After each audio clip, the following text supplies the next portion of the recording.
Four complimentary plays coming your way in just a moment. Three of them in the dance and one of them in the College Insider Tournament, because there's a lot of value in these minor league tournaments, as I've proven the past 2 days by cashing in with two more top-rated 15-dime best bet winners with Colorado State and Central Florida. Hi, everyone. Al DeMarco here. This is going to be your Thursday Big Dance Report, and I welcome many of you back.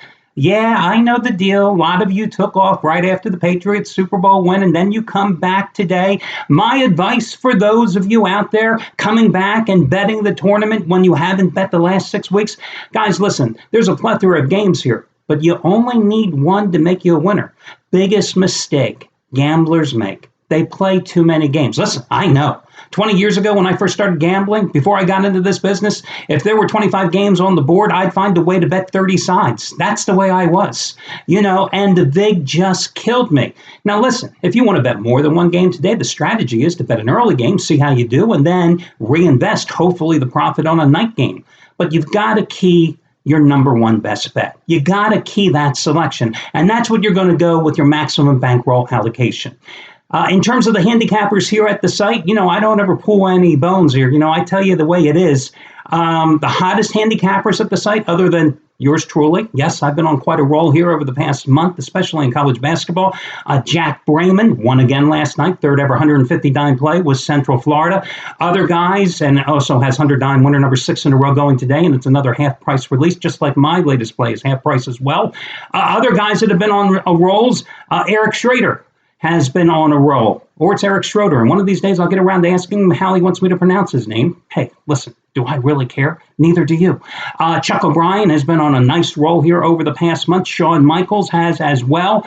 Guys who have been kind of stagnant. Chris Jordan, who only has $1 bettors, up a little over $38,000 since before Thanksgiving. Guys who are ice cold, like the weather outside, if you happen to be on the East Coast.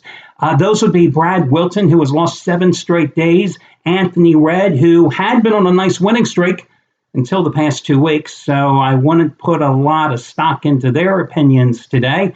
So there you go. And Trace Adams has emerged out of a slump to get on a nice little roll here of late. And there's your rundown for who's hot and who's not. Okay, guys, let's get to your complimentary plays without further ado. Let me see. I want to run these in reverse chronological order for you. So let's start with the game between the night game, Nevada and Iowa State. I think this is one of the most interesting games here on today's board because you have two teams that play a pretty similar style of play. These teams are going to race up and down the floor. They're going to launch a lot of three-pointers, and they're very good guard-oriented teams. Now, Iowa State goes heavy on the guard side. Normally, you're going to find the Cyclones out there with a 4-guard lineup. Now, of course, the Cyclones have the pedigree coming from the Big 12, and they've won 9 of their last 10. The only loss in that stretch coming at West Virginia a couple of weeks back, and they avenged that loss when they beat the Mountaineers for the Big 12 title, an 80-74 championship game win after taking care of business against TCU by 21 points after TCU had knocked off Oklahoma and Kansas and beating Oklahoma State. Meanwhile, the Wolfpack have won 9 in a row. They beat Colorado State on consecutive Saturdays in Reno and in Las Vegas to take the regular season and tournament titles from the Mountain West. But the thing with Nevada is that you never know sometimes what you get with the Wolfpack. This is the same team that lost at San Diego State by 14. The same team that got humiliated at Utah State. Trust me, I know. I lost money that night by 17 points. That lost twice to Fresno State. Iowa State is a team that averages about 81 points a game, hits almost at a 47% clip from the field, hits almost 40% of its three-pointers, which is 13th in the nation. And what makes Iowa State so tough to defend from the perimeter is the fact that they've got 5 guys that see steady minutes in the rotation that all hit at least 38% from three-point range. Now, Nevada is a very good team defending against three-point shooters. In other words, their perimeter defense is outstanding. They are 15th in the nation. They hold opposing shooters to just 30.7% from the field from beyond the arc. So, can Nevada figure out and isolate which one of the Iowa State sharpshooters are going to be firing from downtown? That's the key. Because when you got a team that has so many long-range threats, it's not like you're going to key on the one guy who's the bomber that hits the most from the outside. So it makes Nevada's job a little tougher defensively. However, the other thing that I think Nevada has an advantage here over Iowa State is that the Cyclones are a very poor rebounding team. Rebounding margin, they're at minus 3.6 on the season per game. That's 295th in the nation. There's only 347 Division I teams. Now, granted, they play in a Big 12 conference that has a lot of big physical teams. On the other hand, Nevada doesn't in the Mountain West, but Nevada is almost plus 4 in rebounding margin on the season. In this game, I went back and forth, but ultimately, I think Nevada plus the 6.5 points is the way to go in this contest, and I'm going to take them in this game. Next game is going to be Villanova. Of all the double-digit big-time chalks of the top seeds, Villanova has the best chance of scoring the blowout.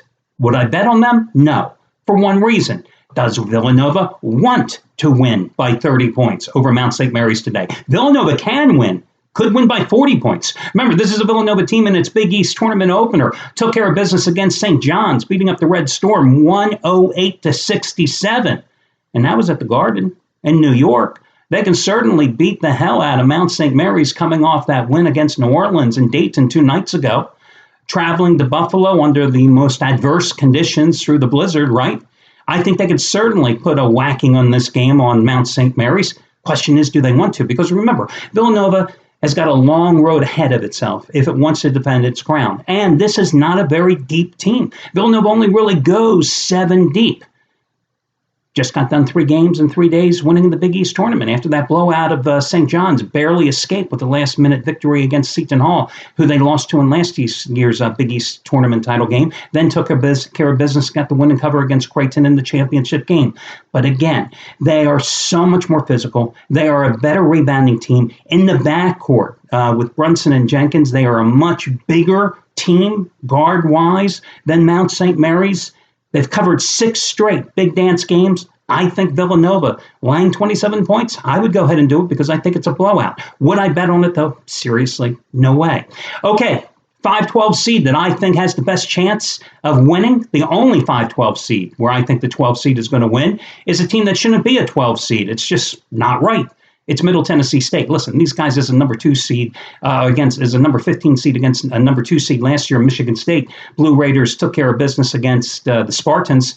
Why can't they do it against Minnesota? We saw against Minnesota last week in the Big Ten tournament that this is a team that just doesn't have a lot of depth, and that depth even got shorter. Rick Pitino Jr. looks to his bench and he goes, hey, who's available? Who do I have to substitute? Because once he lost to Keem Springs, his senior starting guard, that's it.